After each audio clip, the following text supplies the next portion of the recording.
Good morning. Today I want to talk to you about some of the pups in my garden. Now before you get too excited, the pups I'm talking about are plant pups, not puppies. But I do have a little creature living with us. Let me show. This is our little kit. She came to live with us in 2009. She's completely feral, but she thinks that she belongs to us, so she hangs out in our backyard. We feed her 2 times a day. She sits at our garden window and just likes to peer at us, but the minute you get close, she takes off. So she's not an indoor cat, she's just an outdoor cat, but we love her and we take care of her. The pups that I'm going to be talking about today are related to my aloe vera plant.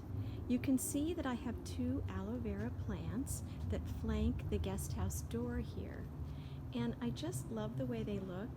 I love their structure, they're sort of architectural. And the one on the left, which is larger and older, is just about ready to bloom. Can you see? Let me show you. It's going to have some lovely, lovely blooms soon. Actually, there'll be 3 blooms. So that's fun.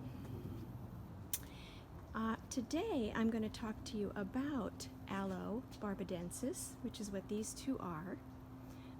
The one on the right is actually grown from a pup from the one on the left.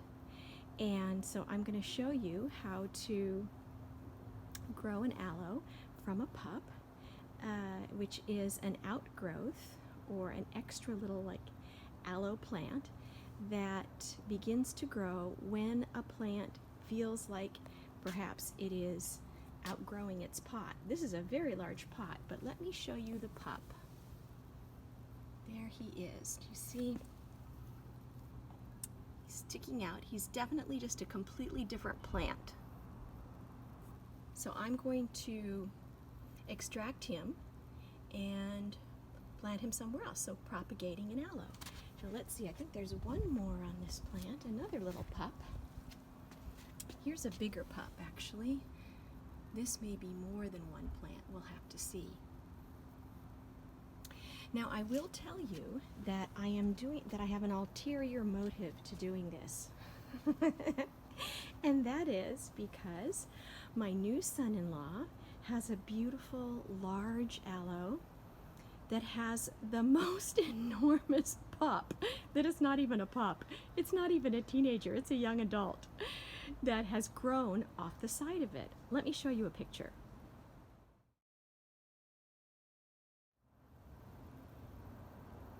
So my intention is to help my new son-in-law propagate his aloe, so he'll have lots of beautiful aloes instead of one monstrous aloe. All right, here we go.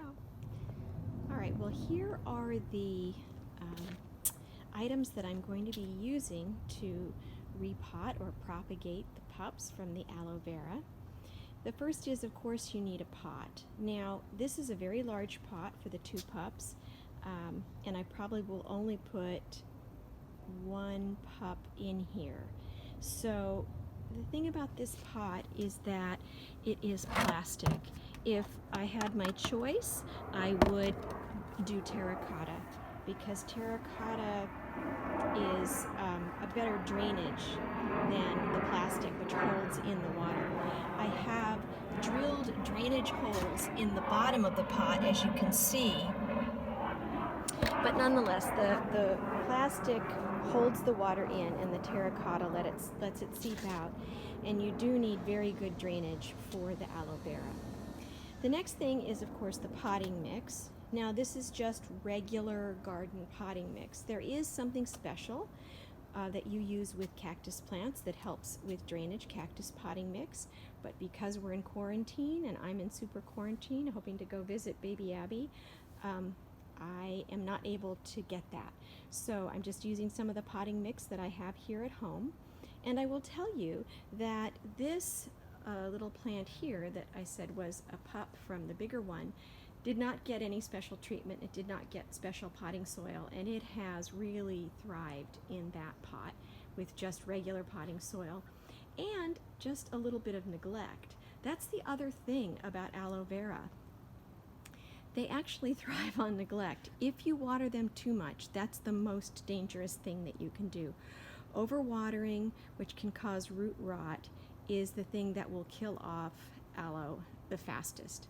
If you don't water them for long periods of time, they're generally quite fine. And if they start to look a little bit wan or dry, if you water them, they plump right back up. So they're very forgiving.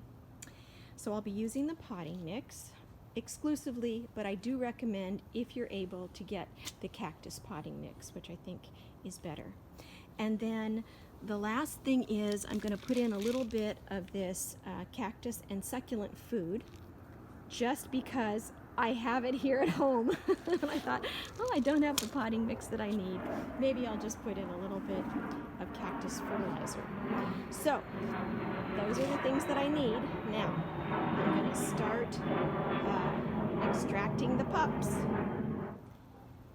Here's the first of the 2 pups. I simply dug my fingers deep into the root of the aloe vera so I could kind of feel where the pup was attached, and I dug in as far as I could and pulled, and here he is.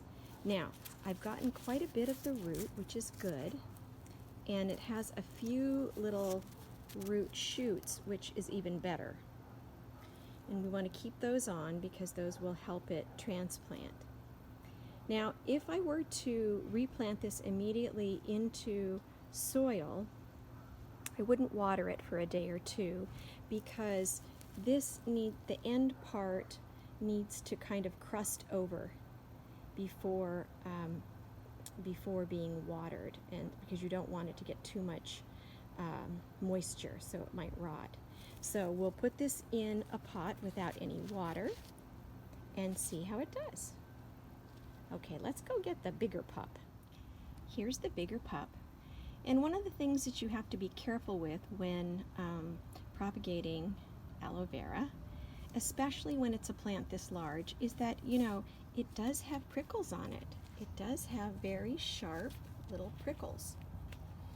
And you have to be careful of that. So definitely you have to be wearing gloves when you work with it. And also, you know, being careful about how you posture yourself as you move in. For example, you could poke yourself with one of these, and some of them are very, very sharp. Like this one here. You wouldn't want to poke yourself with that. So, at any rate, here we are with the pup. I put on thinner gloves though, because I need to be able to feel what I'm doing down here. So not the very heavy planting gloves, but sort of thinner gloves. I'm just digging down here and seeing what's up, what I can feel. I'm feeling a lot of roots. Okay. All right, Mr. Pup, are you ready? All right, so here's the second larger pup. I couldn't show you as I pulled it out because I needed 2 hands to really get in there instead of pulling off the leaves, which I don't want to do. I wanted to pull it out by the root.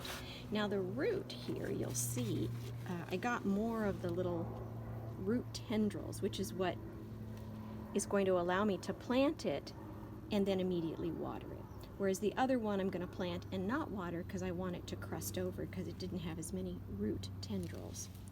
So, okay. He's so gorgeous. Okay, I've prepared the pot, and I want to tell you that I did something really smart. The potting mix that I got was a small bag, and that was smart partially because it was very easy for me to carry. The large bags of potting mix for your yard that gardeners use, you know, they're just so hard to drag around. So for a single person just puttering in the backyard, these are great. It was 25 quarts. And all of that bag actually fit into this large pot. So that was just perfect. And now I know that. I can do that again. And here we go. I've created a depression for the aloe vera. I'm just going to put him right in, make sure that all of his little roots are there.